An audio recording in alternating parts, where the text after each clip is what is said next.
hoje é sobre os gêneros da pintura, mas antes de analisarmos os tipos, vamos pensar sobre a contextualização histórica, ou seja, como isso surgiu. Os gêneros surgiram no período do Renascimento, considerando a pintura como arte e elaborando discursos para refletir sobre o desenvolvimento da pintura, através de uma hierarquia. Essa valorização, que estabelecia qual gênero teria maior ou menor valor, determinava a consagração do pintor. O valor desses gêneros eram modificados conforme a região e o período histórico. Por exemplo, no sul da Europa, onde a região era católica, ou nas regiões afetadas pela Contra-Reforma, a pintura predominante era histórica e religiosa. Já nas regiões em que a Reforma se fortaleceu, os artistas pintavam retratos, cenas de gênero e naturezas mortas. A política também determinava na valorização dos temas pintados, incentivando a criação de pinturas históricas.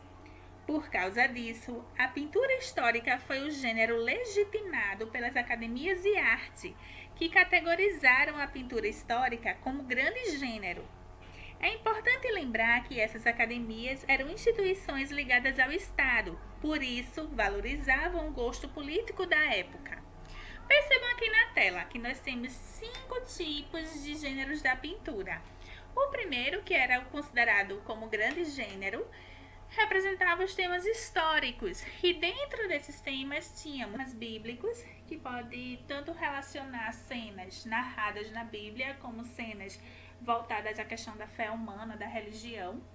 Temos os fatos históricos, que tanto podem representar cenas de um momento histórico, como o grito da independência, por exemplo, ou guerras, enfim, invasões, quanto pode falar também de histórias fictícias. Temos também, dentro da pintura, temas relacionados à mitologia e temas como uma representação alegórica. E o que é isso? A alegoria está muito atrelada a sentido figurado, ou seja, é quando o pintor traz uma imagem para simbolizar alguma outra coisa. Por exemplo, o pintor utilizou o cupido com a flecha para dar um sentido de que aquela imagem está representando o amor. Tá? Isso é alegoria. Bom, no tópico 2 nós temos a pintura de gênero ou pequeno gênero, que é justamente o tópico que vai representar cenas do cotidiano, pessoas comuns e muitas vezes invisíveis socialmente, por isso que é considerada de gênero menor. No tópico 3, nós temos o retrato, que muitas vezes era uma pintura recomendada por reis ou pessoas ricas. Dentro desta categoria, temos o autorretrato, que ocorre quando o artista pinta ele mesmo. Já no tópico 4, nós temos a paisagem, que apresenta pinturas representando espaço geográfico como cenário. E por fim, nós temos a natureza morta, que retrata frutas e legumes já retirados da natureza e ocupando um espaço social. Geralmente, as frutas são postas sobre a mesa ou em cestas. O ensino das artes no Brasil iniciou em 1816, com a Academia Imperial de Belas Artes, a fim de instaurar o ensino sistemático das artes e ofícios. Dom João VI promoveu a vinda da missão artística francesa, que trouxe pintores, escultores, gravadores e até arquitetos para ensinar na academia. Assim, o ensino de artes nesta época tinha características europeias.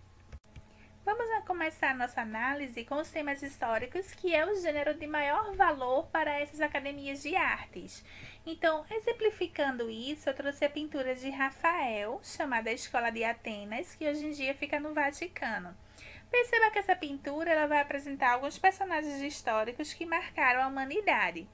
Na sequência, eu deixei esses personagens enumerados para a gente conseguir identificar melhor.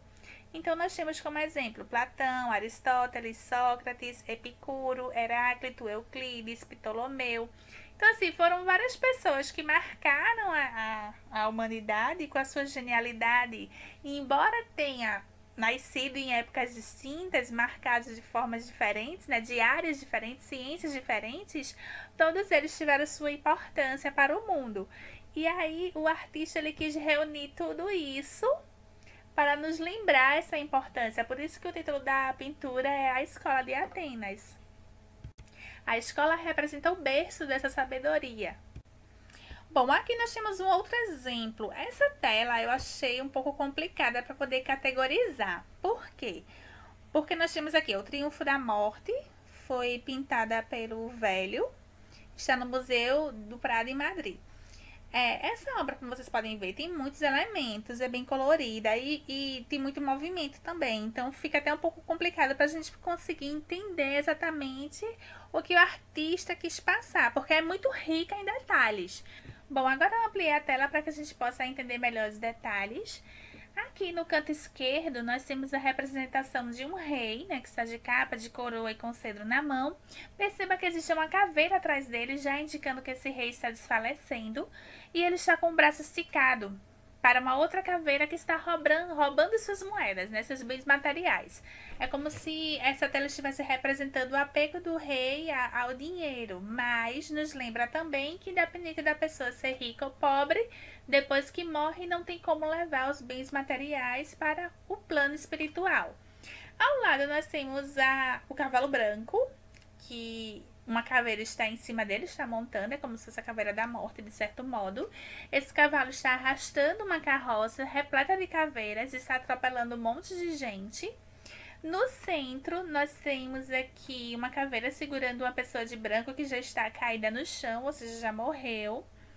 Ao lado, no canto direito, nós temos um casal apaixonado, né? O homem está tocando o instrumento para a mulher, mas perceba que atrás dela já existe uma caveira dando essa ideia de que o casal vai falecer.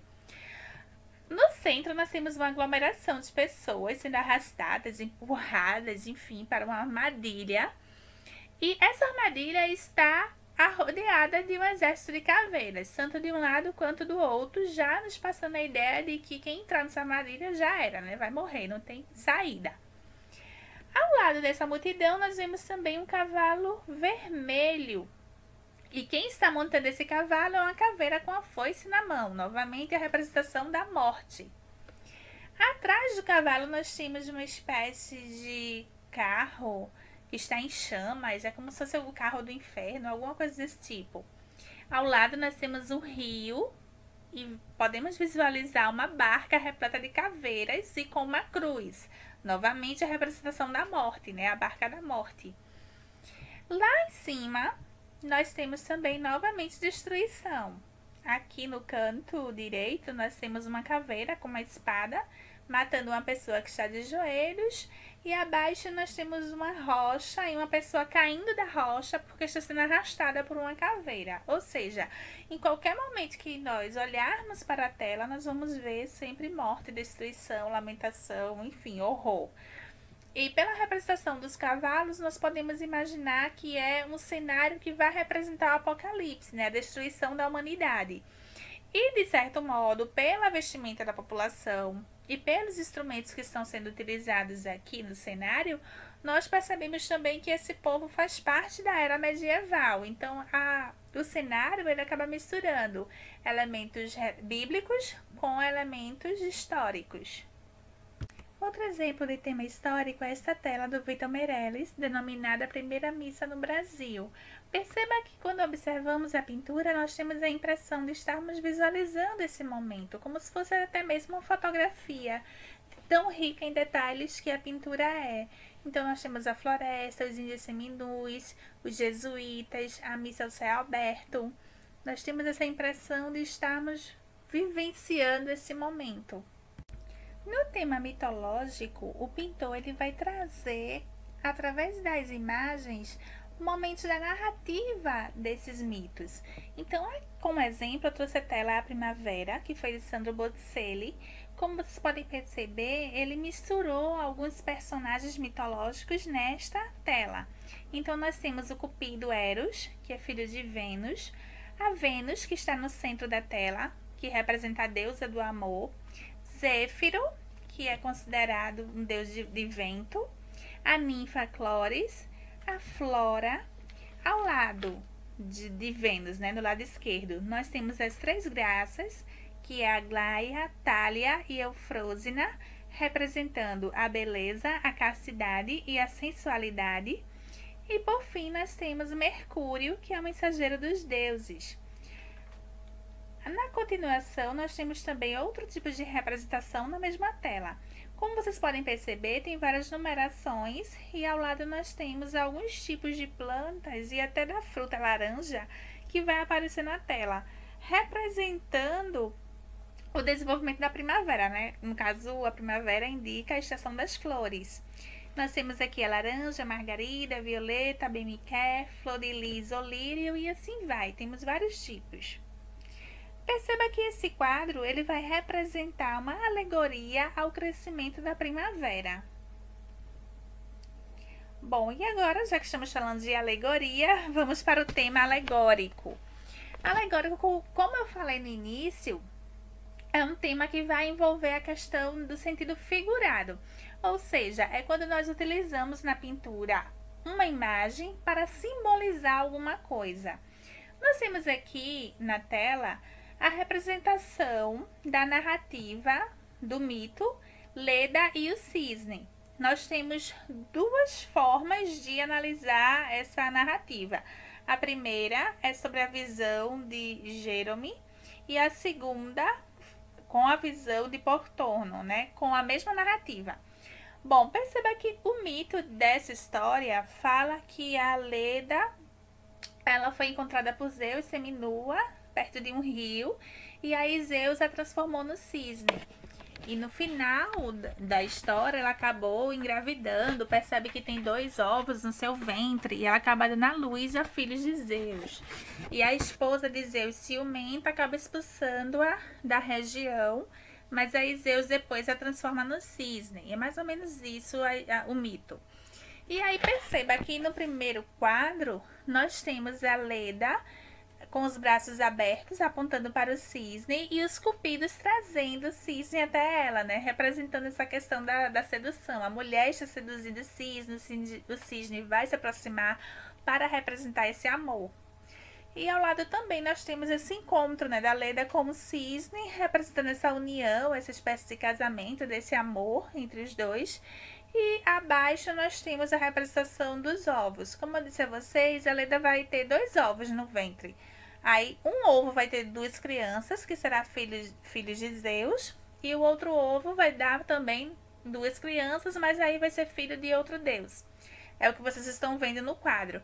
Então perceba que o primeiro quadro representa mais essa questão do amor, do encontro entre a Leda e o cisne. E do outro lado já vai falando dessa questão também do amor entre ela e o cisne, mas já ampliando para a família, né? Dessa união surgiram crianças. Na continuação nós temos os temas religiosos ou bíblicos. Aí nós temos aqui uma tela que é Davi com a cabeça de Golias, que é uma narrativa que está na Bíblia, foi pintada por Caravaggio, e ao lado nós temos a flagelação de Cristo, também de Caravaggio. Perceba que ambas as telas vai nos apresentar esse contraste entre a cor clara e escura. Na continuação, nós temos a pintura de gênero agora, que é aquela questão que eu falei para vocês no início da aula, do gênero menor, do gênero mais desvalorizado pelas academias de artes. Por quê? Porque nessa tela os pintores vão retratar coisas do cotidiano, pessoas comuns, pessoas que não eram famosas. Então, como exemplo, nós temos a primeira tela, que é a Amolação Interrompida, de Almeida Jó. Ao lado, nós temos também de Almeida Júnior, representando uma saudade, né? A mulher lendo a carta de alguém, provavelmente está sentindo falta desse alguém. Ela está sozinha no ambiente. E por fim, nós temos Nha Chica, que é uma senhora fumando charuto e olhando para fora. Também de Almeida Júnior. Perceba que na primeira tela, o pintor, na verdade, ele assinou como Almeida Jó, mas é o Almeida Júnior, José Ferraz de Almeida Júnior, é a mesma pessoa, pintou as 3 telas. Na continuação, agora nós temos o tema retrato, e como exemplo temos a Mona Lisa, que é um dos quadros mais famosos do mundo, ou pode ser chamada também de Gioconda, foi pintada por Da Vinci. Perceba que ela está de frente, aí a gente não sabe exatamente se está sorrindo, se está séria, se é uma mescla dos dois.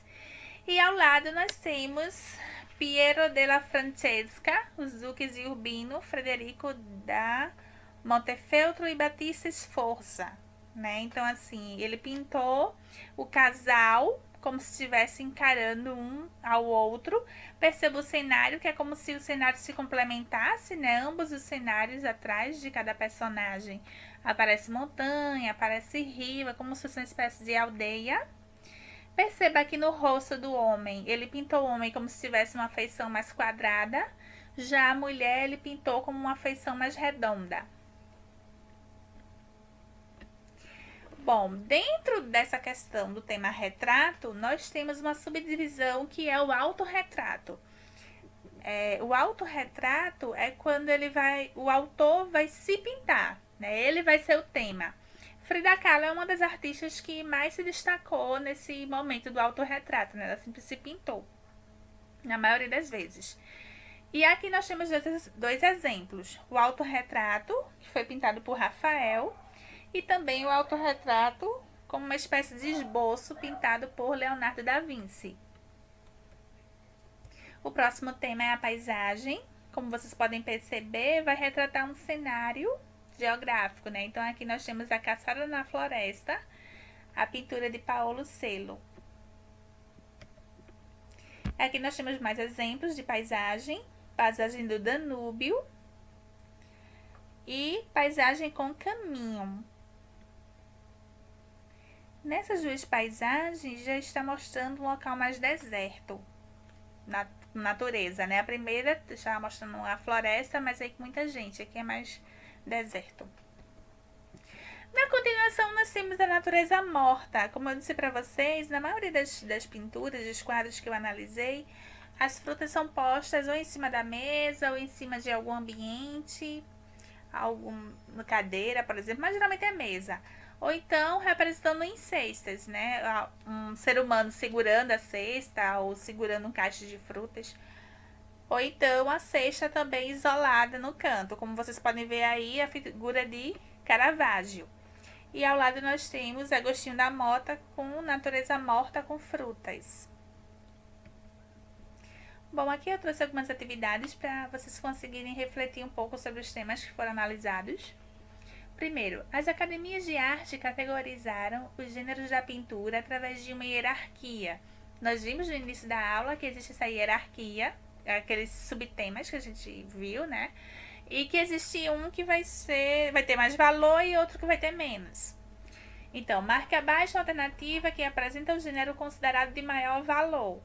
Letra A, retrato, letra B, paisagem, letra C, natureza morta ou letra D, histórico. Perceba que ele está pedindo maior valor. Então, analise isso antes de responder. Segundo quesito, assinale a alternativa que não apresenta uma figura de gênero. Gênero vai representar cenas cotidianas, né? Então, lembre-se disso antes de assinalar a resposta correta. E perceba que ele quer a que não representa isso. Terceiro, marque a alternativa que representa a obra descrita. Obra criada por Caravaggio entre 1597 e 1599, inspirada no mito de Narciso. A pintura retrata o momento em que ele se apaixona.